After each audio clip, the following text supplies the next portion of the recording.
Welcome, welcome. Wherever this week finds you, I am pretty sure that it's going to get better after this conversation because today we are going to talk with an expert for experts. So, this is somebody who helps business owners leverage their IP to scale. And of course, you know that a book lives in that scale strategy. So, we'll be talking about that too. As somebody who has been in business for 17 years now, which feels crazy to me, I still feel like a kid. I'm not even an adult yet in my mind.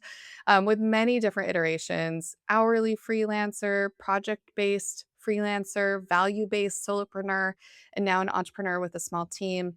I am endlessly curious about how to get my work to more people. And that's why I write books, I host this podcast, and I create content on my blog and social media platforms is really to scale and get this information out to more people. So I know that we're going to learn a lot from this week's guest. If you're a service-based entrepreneur or service-based business owner, or maybe you're in corporate, you're in a 9 to 5 and you really desire to someday run your own business, that's part of your beyond better life that you imagine for yourself. This conversation is for you. So let me introduce you to this week's guest.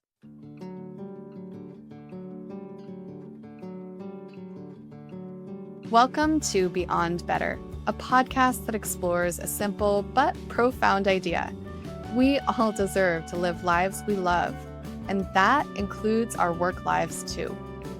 I'm your host, Stacey Ennis, an author, book coach, speaker, and long-time location-independent entrepreneur living in Portugal with my family of 4.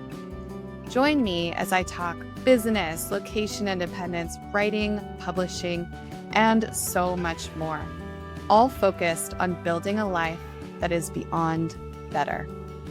Pamela Slim is an award-winning author, speaker, and agency owner who has spent 3 decades helping business owners scale their businesses and IP. The Pamela Slim Agency, PSA, specializes in productizing service businesses and the design and development of certification and licensing programs. Pam is the author of Escape from Cubicle Nation, Body of Work, and The Widest Net.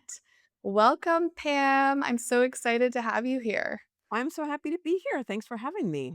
I feel like this has been a long time coming because we met a couple of years ago through one of our mutual clients, Amy Lafco. Shout out to Amy for connecting us. And I have really just loved getting to know you and your work and seeing the way that you help business owners. One of the things I said to you before we started recording is that your the work that you do really helps people realize their dreams through scaling their work. So I'd love to hear a little bit about how you got into this work and how your own body of work, which is the title of one of your books, has evolved over the past 3 decades. Yeah. So my early roots, my degree in school was community development, international development. So that's where I spent a lot of time abroad in Mexico and Colombia and Brazil. And I've always been really excited by grassroots economic change. As one's career goes, I decided not to be an expatriate aid worker. I just didn't really think that was a good fit. And then I found my way into training and development, which was a big stage of work that I actually really loved. And systems thinking is kind of systems thinking. And so I loved transformation and change and really looking at how it is that you could be building education programs or leading training and development. My last real job at Barclays Global Investors in 1996 was director of training and development. But I spent about 10 years working with big companies, often as an outsourced provider to build their training programs. So I loved that work. It was really interesting. And then in 2005, I started my blog, Escape from Cubicle Nation, after I moved to Arizona for love and initially and wanted to be a mom, where I got pregnant with my son. And that started a whole journey where I wanted to be off the road and doing some different work. And it was really, I found so many people in corporate would pull me aside. Sometimes the person who hired me to come in to help retain their employees, and they would say, "How did you do it? How did you quit your corporate job to start a business?"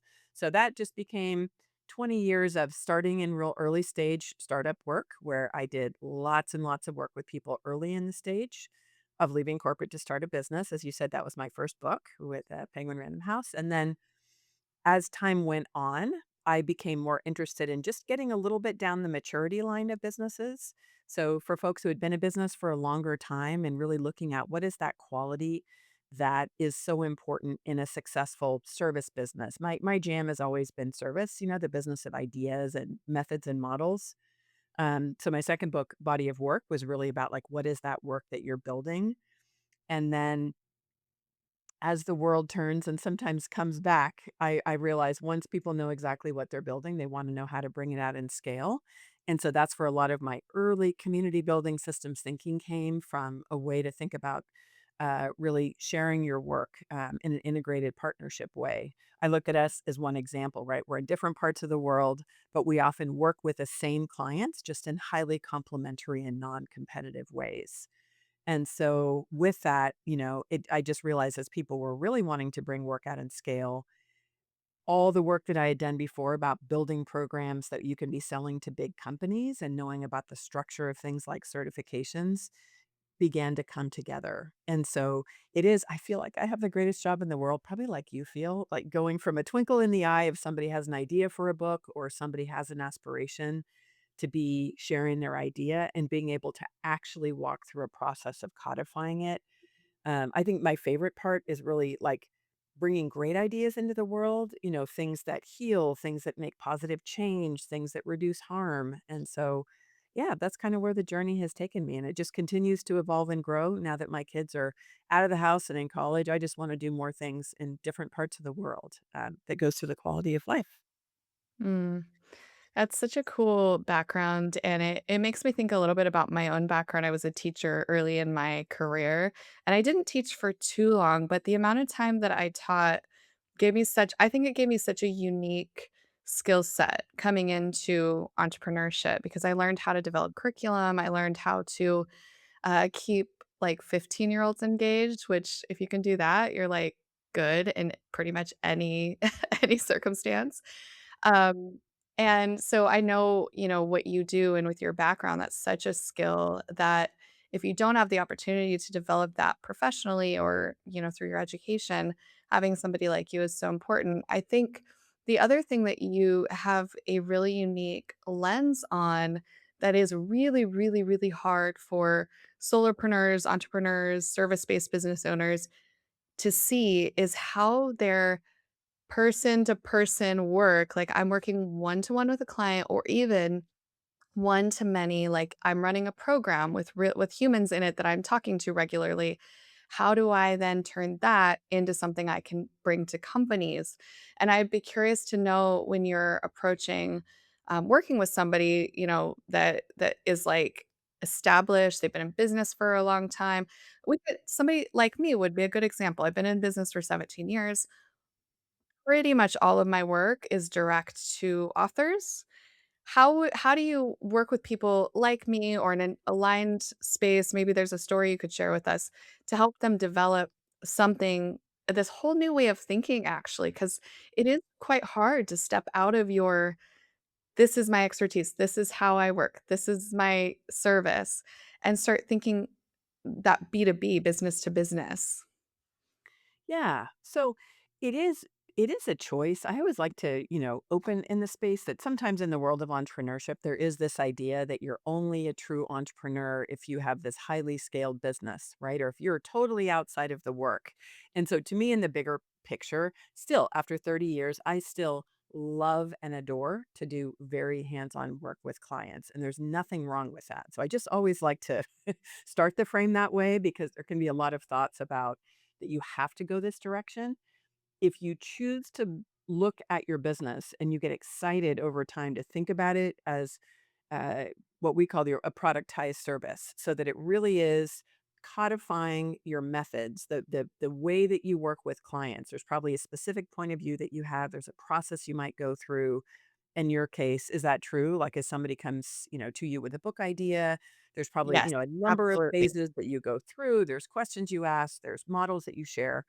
And Mhm. so usually when you've been in business for a while, that you have that. there's a deliberate step that you can take then to be taking the time to really document and codify. And so that the process of codification, it works in tandem. Like when you think of some of the like overarching things that can make an idea scale, is where you might see that there's something that you have that would be really helpful to sell one to many. Because in service businesses, we can have a whole bunch of different things that we do, and not every method that we use, not every model, not everything we do necessarily has the opportunity to scale. You really have to see. You might say, "Ooh, I could see that every university could use this with with their students," or every company in their leadership program could use this approach. Like you want to be pulling out and really starting with an idea to codify that you see has some potential to scale. And that's usually involving in conversations. Maybe sometimes you might work with somebody who asks you, they're like, "Oh, this is so great. I love the work that we're doing together. Could you bring it to my company?" So sometimes it kind of shows up at your doorstep. Other times you look and find ways in which you can make a choice. But you want to be choosing something that you see has some potential to scale. And then there is a method for going through and codifying where you are really getting clear about what the method is. You're trying to, have as few steps as possible in as clear a possible way, coming up with a sticky model, usually some kind of a visual, some kind of a name that really makes sense. And then usually then you're still delivering that in your service business, but you're much more clear. I call it in book terms, it's like before you might be the main character where people get excited to work with you, the person, and you start to really make your method the main character. So you start to talk more about your approach because by definition, when you have an idea that scales, you want people other than you to be taking it and running with it. So it's either people that really learn the method they can do on their own, or it would be maybe people who you certify in that method to be using it in different organizations and institutions. So it's a whole process that you start to go through and reflect on. Do you have something that you see one to many would be something that people would need? You go through a process of codification. And then there is a lot of marketing and awareness building that's a really critical part of the process where you do get yourself in front of many people in order to get them excited about that method or model. Usually it's like solving something really important that everybody is interested in, and you have a unique way of doing it. And so there's like socializing that idea, marketing that idea to create the demand. And then when you get ready for things like licensing or certification, which we can talk about and define, in a minute, then that's where you would step into more of the formal things of getting a licensing agreement and packaging things and all of that. Hmm. I'd love to maybe get an example from you just to kind of put this in like more specificity for our listener. I'm just thinking about, maybe a brand strategist that's listening to this or a life coach or a leadership consultant or a DEI consultant, somebody who's listening to this and they're like, right now I am or maybe they'd be maybe more in the coaching space because if you're a consultant, you're probably already doing B2B. Like I'm a leadership coach or and how do I now kind of think about this a little bit differently? Do you have maybe a client story you could share with us as somebody that made that transition and how did they start to look at their own work differently? Because I would imagine when I've thought about this for myself, like my core work is in the world of books, but then if I drill down into that storytelling, creative problem solving, I would say innovations in there. There's all of these like buckets that kind of fill the nonfiction like framework that I do. But sometimes when you've been doing this one thing for so long, it's sometimes hard to even figure out what those little like not little big buckets are to lean into. So do you have like a story or example you could share with us? Sure. I have a number of them. And just for in case people aren't familiar, when we talk about B2B, generally it means like we're selling to businesses. So and usually selling to larger businesses. So it would be, me selling or licensing my material to a Google or, an institution, a Harvard or whatever the thing would be. So that when we talk about selling B2B, that's generally what it means. And we talk about selling B2C is direct business to consumer, where, let's say, as a life coach, that you would have individuals who are taking out their own credit card, to hire you and pay you.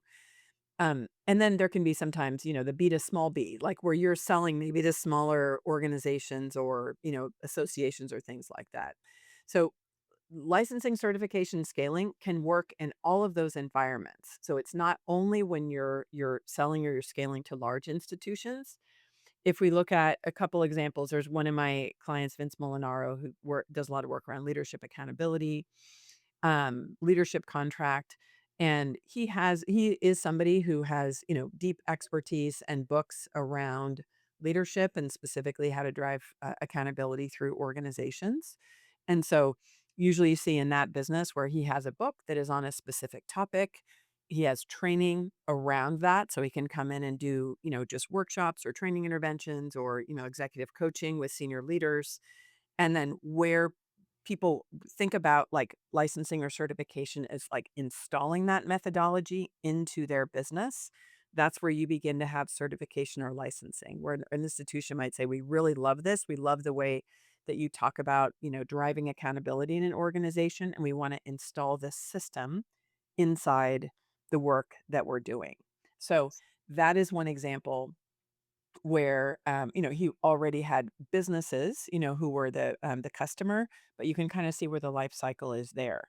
You can have other, more direct services. One of my longtime clients, Angelica Litwin Perez, is a therapist, but she's developed, she has a new book coming out, which is very exciting, which is all about this career identity fusion. There's this specific kind of characteristic and model that she has seen in her work with clients where they might appear to be burned out. They have high anxiety. Their mind is always racing, but it's specifically because of this phenomenon, which she has really codified and named through her, couple decades of doing this work, which is where their identity is so fused with their career and with work that that's really what the main issue is sort of unraveling that and helping them to see that that's not the only center of what they're doing. So in her case, as a expert professional that she is, as a psychologist, she over a number of years has noticed an issue. She's named it, she's done research around it, she's codified it in a book, and then that will be something. She owns a really interesting therapy, brick and mortar therapy business where they also do career coaching in South Carolina. And so she'll likely be doing certifications where other therapists could use that. Other coaches could be certified in her method because it's a specific way in which they could understand a dynamic when they have a client who's coming in and using it. So there are all kinds of ways in which first are really noticing that I have an approach that really is, solving a core problem that other people have not begun to solve, and then seeing if there is a way in which other people would be using it. I think, coaches and consultants are often huge fans of certifications. I know a lot of clients, Oh, yeah. business Oh, yeah. partner Darren my business partner, Darren Padilla, I always tease him because if there is a certification that's interesting, he's gonna do it. He loves doing certifications, and he has a million letters behind his name. It's part of why we love building certifications because it's just something that he loves.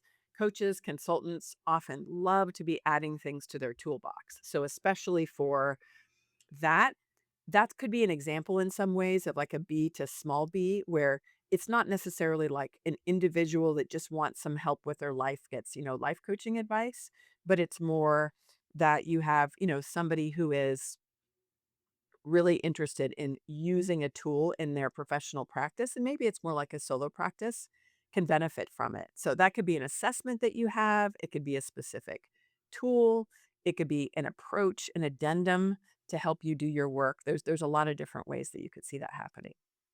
Oh, great example. That's so helpful to hear about these different types of businesses and ways that they have moved into that space. And again, it does seem like it's a little bit of a different lens that you need to take toward your work. So it's so helpful to have somebody like you that can come in and go, here's what I see. Here's how we can think about this, or here's the process to get there. Yes. Um, you've mentioned books many times, which makes Yeah. my heart so happy because we both know that writing a book can be, well, not only can it be an amazing journey to uncover, like, name and clarify your framework, Mm. but it's also an incredible marketing tool, and used effectively, it can be an absolutely amazing business asset and strategic tool to accomplish your goals in your business. Now, you've written 3 books, and I'd love to know from you. We just heard about your 2 clients and how the book plays into their journey, but I'd love to know for you, how have your books intersected or with or supported strategic changes in your own work, in your own business? Yeah, for me, very deliberate. Everybody has a different approach that they take as an author. So you could have your Dan Pinks of the world who like love to dig into a specific idea and just do a really great job as a journalist exploring that and writing books on it. So he's written books on time, on regret, on, all kinds of different topics. I I saw really you come from blurbed your book, by the way, and I was like, You "That's did. really cool. Yes, That's very cool." Dan has been a good friend for a long time. I feel very lucky to know him. He's a wonderful friend and incredible, incredible thought leader. But it's fun to see where somebody really is a journalist by training of digging into a topic that has to have personal interest, but also good market fit based on issues that people are interested in. I consider myself an author practitioner. And so it helps me immensely to be codifying and documenting in the form of a book what it is that I'm seeing and what it is that I'm working on with clients. So that's exactly the way working backwards that my books have come about. I started my blog Escape from Cubicle Nation. I actually have this one client who would meet with me here in person. He was here in Arizona and he was so sweet. He was a software engineer, very organized. He would print out my blog posts. He had like a binder with the Oh, different posts and he was like, beautiful "Could you please?" tribute. Oh my Oh gosh, I would my just gosh. so meaningful. And so he finally was like, "Could you just please write a book so that I can have like the big picture and everything here?" Because in the old days of blogging, that was the way we shared ideas. And Yeah. so Escape was really codifying that, and my purpose in that book was that people would read it and either they would say, "Oh my gosh, like I see myself doing that. Let me, quit after a side hustle." Or they would say, "I did not realize that it was so complex and risky and maybe I better, stay with my job." Both of those would be good outcomes to me because I am not one of those people who says everybody just quit your job. You really want to make sure there's water in the pool before you jump. So, Escape came from that body of work. My second book that came out in 2014 was a response to people saying in the entrepreneur space, you can only be cool, creative and free if you work for yourself. And I was like, that feels very limited. And there's a lot of shame for people if entrepreneurship didn't work out, where they'd go back to their job and somehow feel ashamed. And I was like, the world of work these days, we can move among and between work modes. The purpose is to create a body of work that's really meaningful. And so that became really a response to what I was seeing and hopefully a way that people could allow themselves to grow and evolve at different stages of work. Little did I know, I don't know if you're this way, but, like, little did I know that actually by writing it, I had no idea where it would lead. It's often like I codify it as a response to what's happening and the messages I'm telling my clients, but then I didn't know that it would lead to this really specific focus around IP. It really is about, like, a love letter to, IP and what you're building. Once people know what they want to build, then the next question is, how do I bring it out at scale? And that's where the Widest Net came out of really codifying this method that I had used as a natural community builder, of what's a way to look at it, not in building an empire, but really by building an ecosystem where we center our clients, we collaborate, we work together like a group of Avengers, all set on doing the very best job for our clients. Because I thought, there's so much like crushing your competitors and just transactional ways of marketing that's what I wanted to respond to. And then the book I'm working on now, Remember Who You Are, is really like a companion to body of work where when you're doing that and things are rolling and then you're just navigating life and work, how do you really stay grounded in a great quality of life, building a great body of work? How do you have a unique point of view that's based on who you are? Because I find a lot of my clients are always looking around like, "God, I wish it was just more like Stacy. If I could just, get it together like her, if I could only be, whatever, Adam Grant around work, research, whatever we want to be." And that actually really takes you out of your zone of strength. So that's it. because of that, kind of codifying as I go, I tend to evolve the work that I do. And then, exactly like you said, a book can be, it's just the most beautiful, efficient way that you can be packaging an idea. You have to have rigor around the idea, especially if you're trying to sell it to traditional publishing. You have to make sure that it actually meets a need in the market and it passes muster in the way that you're bringing that idea forward. And then it's much easier with that codified idea through the book to be developing that path of services to accompany it. Usually the book can get people excited about the big idea, and then the services that follow help them to actually implement that change. Hmm. It's interesting to hear about your journey, and there's an element that I'm hearing of like you've developed something, and then it's really an opportunity to bring that all together as an offering into the world. Um, One of the things I've also been thinking about just in this whole conversation is mindset. And it's one thing to be given a process to really understand your IP or to develop kind of your framework, your offering and your positioning and like all of these things that we've been talking about. But that is all kind of useless if you don't have the kind of confidence, mindset, belief in yourself to step into a next stage of your work and your impact. Um, and I know for me, every every phase of my entrepreneurial journey has opened me up to more. And I actually just had an experience earlier this week, a conversation I won't share the details of because it was with a client, but I left that conversation and I was like, "Huh, maybe I need to think about this in a different way." It opened me up. And, when I was, first starting out, my goal was to make $60,000 a year. I was like, "If I could make $60,000 a year, I'm good." Like, and then every iteration has not just from a monetary standpoint, but just from, like, kind of what you believe you can do on this planet and what you strive for. And I'm just curious, in your experience, when people come to you to take this transition from, "I'm a service provider doing great work, and I know I'm getting results, and I'm ready now." Like, when they are actually ready to move into this creator and licenser or whatever, their certification provider of a training methodology. And then maybe on the other side, who are the people that come to you and they're like, wanna go there, but there's all these things holding them back? I'd love to hear a little bit about that from a mindset, beliefs, limiting beliefs standpoint. Yeah, so I look at it through I look at it a couple different ways. So I know how important mindset is. Just, what is the way that you're framing the thinking about what you're doing that is driving that kind of emotion that you have, to react to it. And so there's really powerful ways in which we need to be conscious about the way, to me, it's like the way we're narrating our own life. It has to be true. And we have to be doing it in such a way that we feel good about what it is that we're doing.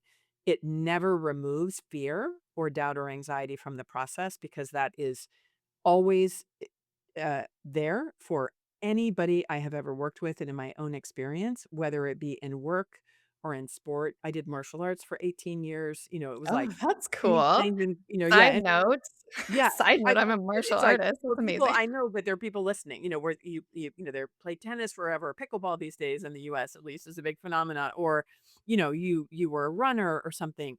There is a dynamic when you are deciding to go from one stage of development to the next. That is, I think Stephen Pressfield calls it that, the going pro, where there's something about stepping up into that next level of development that naturally can raise, fear, doubt, anxiety. And I don't find it is where you're trying to get rid of that, or if you feel a little bit shaky that there's anything wrong with you. Part of and having a mindset is just recognizing and narrating. I was just sending a voice note to a client this morning and we were laughing. We did a, all day session and just talking about, the journey often of entrepreneurship. And one day you can feel on top of the world and the next day you're like, what am I doing? I have no idea what I'm doing. It's all crashing around. And I was like, I totally Accurate. hear you. It's like it's a cloud, across the blue sky today, and it's probably gonna be different tomorrow, but there is nothing more normal than that. So, that's the starting place, is that it is normal to have those feelings. That what I think allows thinking, strong, clear thinking that makes you feel, yeah, courageous in order to undertake that journey is where you do have the rigor about what it is that you're approaching. And there can be, frankly, I don't know, yucky, demeaning ways sometimes. Like, let's say the traditional publishing industry will vet ideas, and you can hear very harsh feedback about your life's work. I remember for the Widest Net, I was in a editorial conversation in New York with a publisher who I knew, and they were like, "Yeah, it's not really a big idea." And it was just like, inside the meeting, I was like trying to smile and make it okay and not have my, tear going down my face. Yeah. Um, but at that point, at the point in which I was presenting the idea and the level of development, I left that meeting and first, I was mainly just mad with myself. I'm like, man, I did not do that idea enough. And so then I went to, a next level of development with a proposal. Ended up selling it to another publisher, and it won Best Sales and Marketing Book of 2021, right, from Porchlight. So and, like, there's a little bit where I was like, "See that?" Did you But send the publisher a copy? that Like, "Thanks for actually, your the support." the head of the company was in the award ceremony because that it's all the publishing companies come, so they saw it, but, that's not the headline. That was me just being, petty. Which it's okay for us to be, but really what the main message was, they did the job that they should do. They showed me that, like, I showed up to the test ill prepared, and that there's a part of needing to have rigor around the development of an idea in a very competitive environment when you're selling to big companies or you're having people's livelihood where they're investing their money in services. The same is true just for direct services, right? Like, I take it seriously. Anybody who invests, you really want to make sure they get a return. But when you do allow yourself to, which is mindset too, it's more like it's growth mindset, where you allow yourself to be okay with receiving sometimes harsh feedback, or like where you think that you have the best thing in the world, you need to have a vetted idea in order to really bring it to market. And when you do that and you do the work to make sure it can stand on its own, and you know why you're doing it and why it's important. Sometimes you get a bunch of no's because the people who are making the decisions don't have an understanding about your level of awareness or your life experience or the experience of a group that you or a community that you come from. And so they can be wrong very often in why it is that they're not choosing you. But when you know why you're bringing the idea forward and why it's important for people to hear it, that is the thing that can give you more of that. It's like a bit of righteous indignation in a good way, right? Where you're like I felt that really like humiliating moment for me when I heard that ended up being a source of real courage as I worked the idea. And then I was like, no, wait a minute. Like, this is actually working in real life. I used the principles to create a community center for 8 years where we did community engagement using every single tool of the book. And I deliberately did it. Like, I'm going to use everything that I talk about to test it. And it worked. And so those are the things when you start to see that, it's putting yourself in that zone where the idea and the impact, and especially the people who you're really writing it for, become more important than you just holding back. It's really like being afraid to feel uncomfortable is what a lot of it is. There can be other issues going on, which is when I often refer people to a therapist. I feel like, I don't know if you feel this sometimes, but I'm like, "Ooh, let's talk to Lisa." Like, I'll talk to a client, and like after a while when you work with them, like you get to know their therapist's name, and then you can both say you're like, "Ooh, this is actually touching on something that probably is not to do with business. This is something that's probably best to be touching, with a therapist, because there can be certain things that are really just our own unhealed wounds that we have around a number of different things. So that's why we need many people working together in order to support us. But I think about mindset as like, yes, we want to be thoughtful of how we're thinking about it. But when we know that we've done the work and we're prepared for the journey of, like, if you're thinking of scaling an idea, if you want to be bringing a book into the world, there's a rigor, much like if you're competitive and running a marathon and you actually want to be placing in the race. Like there's stuff you need to do if you want to be competing at that level. Yeah. I love that you brought in the athletics analogy because I do feel like athletics are a great comparison. It's why we've like pushed our kids so much to at least figure out what they like. They don't have to be competitive athletes like my husband and I were when we were younger, but they do need to be out kind of learning that skill of getting dusting yourself off and getting back on it. Yes. And it just made me think about when I was in high school, my senior year, I was already varsity, but I didn't make the varsity team my senior year, which is like the worst because all my teammates were there, made it. And it was actually because of my attitude, which like is really kind of funny looking back. But I like fought it. I was like, I deserve to be on that team. And they put me on the team, and I played an amazing season because I was like, "I'm gonna show you. I'm gonna be the best player out there," and I think, like, that is something that to your point, not everybody is destined to be an entrepreneur, and that doesn't is not a value statement. I think to be a great entrepreneur, you have to you have to have wisdom to listen to other wisdom and take that in, like, in your case, you're able to take that in and go, okay, so they said this. Let me evaluate this and decide what I agree with and see where I need to shift and tweak and be better.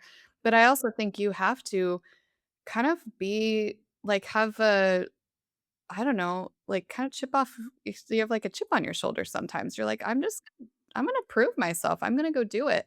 Because if you let people's words get you down or make you think you're not worthy or kill an idea before you even test it, like, that's problematic, so I love that you brought that up.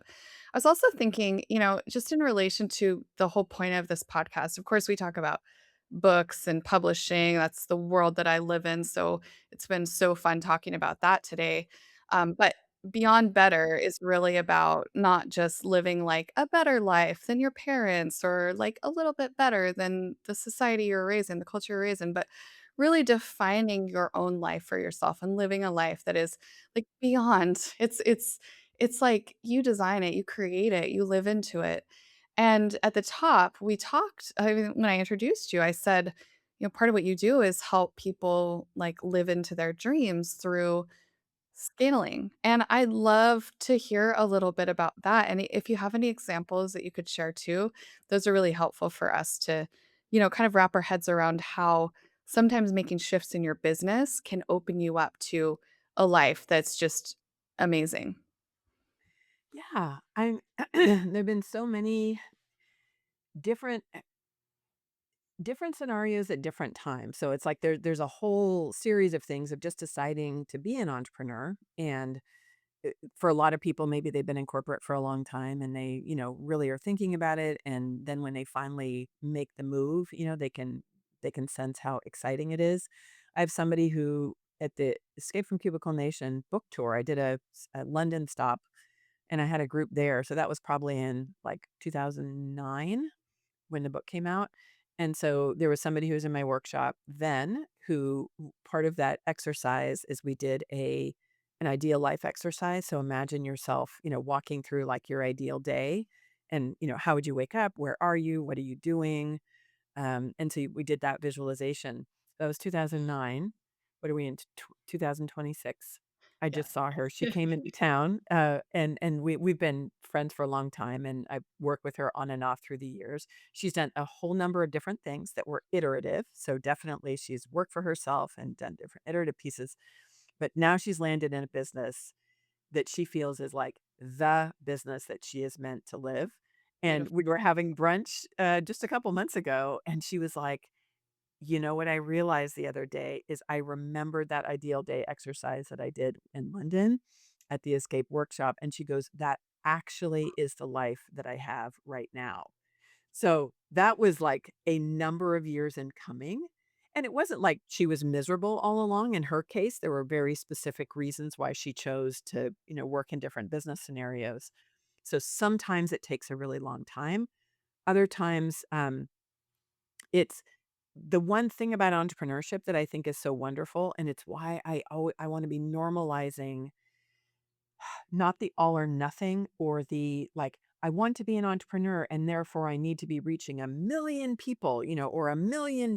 Like there are ways, especially with tools that we have today, where you can choose to work for yourself, utilizing your skills and strengths and make a fantastic living that doesn't necessarily, have to scale, but that can bring you everything that you want. For some people, based on what's important to you and like what you're trying to activate, that itself, just having the flexibility to be working for yourself, to be caring for your kids, um, is enough. There's, the metaphor that's quoted in, like, every motivational speaker talk ever about the fisherman in Zihuatanejo. Have you heard that one where it's like the busy business person goes to Zihuatanejo in Mexico on the beach and it sees a fisherman, going out on a boat fishing and coming back early, and it's his, family gathers and he goes and has lunch and he's like, did you know that if you got, a fleet of boats, you could make, so much more money? And then the fisherman's like, well, tell me more. It's like, and then, if you like got out of actually being on the boats and had somebody else run it in 10 years, you could retire. And he's like, and what would I do when I retire? And he's like, oh, you could, go out fishing a little bit, come home at 3, meet with your family. Like, there's a reason everybody uses that metaphor, but, like, it's really true. It is okay to want to have flexibility and to have a way of taking care of your quality of life that's that. There can be other focuses that you have at different points in your life and your body of work where you really do get excited to bring an idea out at scale. I have one of my dear friends and clients, Dr. Romy Mushtaq, who's a neurologist, and she had a vision when we had the community lab. We had this huge whiteboard wall that was so fun. I did hundreds of all-day strategy sessions where we'd, like, start on one side of the wall and go all the way down in the end. And she had this big vision for what she had been seeing as a neurologist of a specific kind of what she calls a busy brain, where people were coming with these, could be depression, it could be burnout, but she saw clinically that there were things going on that she could actually have a good develop some kind of a method in order to overcome it. So she wanted to do a research study. She wanted to write a book. She wanted to definitely go with a traditional publisher. She wanted to be a chief wellness officer. She had this huge, big vision. She's extremely ambitious, and I love that about her. And she has done all of that. She got a deal with HarperCollins. She wrote The Busy Brain. She made the USA bestsellers list. She did research with 17,000 employees. She's been a chief wellness officer in 2 places, and she's worked her ass off. 100% she's made that happen. She told me, like, she said, literally, when I left there, she said, I thought maybe that I was having like a hallucinatory, like something was wrong with me of the fact that I believed that it could be possible. Right? She was like, "I thought maybe I'd just really lost it," and it just is so unlikely at the moment when she had that vision, but she did it every step of the way, and so it just depends on, like, what is that aspiration that you have? I find very much as a parent now, my kids are 18 and, 21. So now that my, daughter's in school and my son's in school, there's a whole different realm now in terms of how I wanna work and what it is that I consider to be, quality of life, and so that's another dimension I think we don't talk about. You could have a certain stage where it's really important to not be, like, working 24/7 or whatever, but then there can be different stages of your life. I'll be 60 this year, so my business turns 30, I turn 60, year of the fire horse, right? I feel like I'm 20 years old inside. Like I am bursting with ideas. I'm not taking care of so many beautiful humans, still connected, but in a different way. And so, in many ways, my aspirations are big right now. Like, I'm super excited to execute them. And I'm super excited that I made some of the choices earlier to be more around at home when my kids were here. So, it's not like you make the decision once and that ends up leading the rest of your life or your business. Hmm. I was thinking about that as you were talking through that there's also just different stages of your life that require more of you in your everyday. And we had just this morning, my daughter's braces broke last night, so my husband had to take her to get them fixed this morning, so I took my son to my Portuguese class, and he met us to go get it. It was like, that's just the stage of life that I'm in right now, and that's okay, and I've always kind of looked forward to my older years too. I turned 40 this past year, and I've been looking forward to my 40s since I was like 20. I just felt like that's the decade.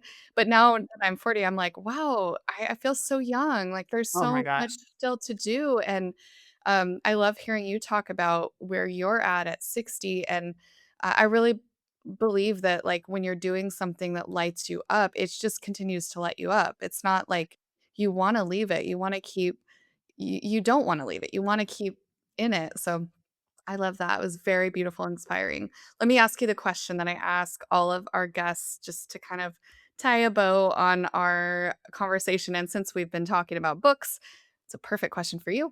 Yes. If you could recommend one book, and yes, one book, because everybody wants to tell me like three, but it like forces you to get really specific. One that has profoundly impacted your life, what would it be and why? It is. If you want to write a book about art inspiration, and I forget the rest of the subtitle, by Brenda Ueland, Ueland. Guy Kawasaki, good buddy from way back, recommended it. It was written, I think, in 1937 or something.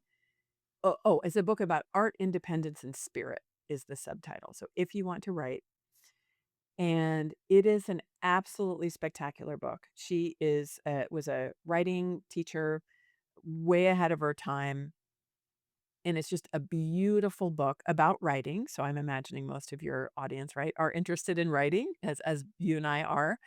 But it's just a very inspiring, beautiful book that will just bring lots of light to your life. So yes, I have many books that I love, but that one, the way that it's crafted, the way that it reads, and the message is top. I love that. We will be sure to link to that in the show notes. Pamela Slim, thank you so much for joining me today. Where can our listeners find out about you, follow you if they are listening to this and going, yes, I need her work in my business? How do they get in touch? PamelaSlim.com is a spot where everything you would ever want to know work-wise is there. I tend to hang out more on LinkedIn to talk about work things, so that's a good place to connect. Just find me at Pamela Slim. And then my Instagram is like the most uncurated, unbranded. It's like kids, dogs, travels, funny memes. And so I like to that's a fun place just to get to know each other a little bit more. I'd love to, that's more where I share kind of comments back and forth with people. But I'm Pam Slim on Instagram. So feel free to jump on over there and send me a message and say hi. Well, thank you so much for joining me today. I really loved our conversation. Thanks for having me. And thank you to you, our viewer, our listener, for being with us. I know that this was useful for you, no matter the stage that you're in. We touched on business, we touched on mindset. And if you know somebody who's a business owner or thinking about starting a business, share this episode with them because you might be the reason that somebody someday accomplishes their dream life too. I have to thank, as always, Rita Dominguez for her production of this podcast. She is why you're watching this, why you're listening to it. She nudges me when I don't get these done. She edits, she gets everything out in the world. She coordinates with amazing guests like Pam, and I am grateful. And if you are still watching or still listening, you must have loved this episode. So, would you just take a moment to either subscribe if you're on YouTube or follow the show in your podcast platform? It makes a huge difference in not only making sure that you get the latest episodes, but also in helping me reach more people with the message of living a life that's not just better, but beyond better. And I will be back with you before you know it.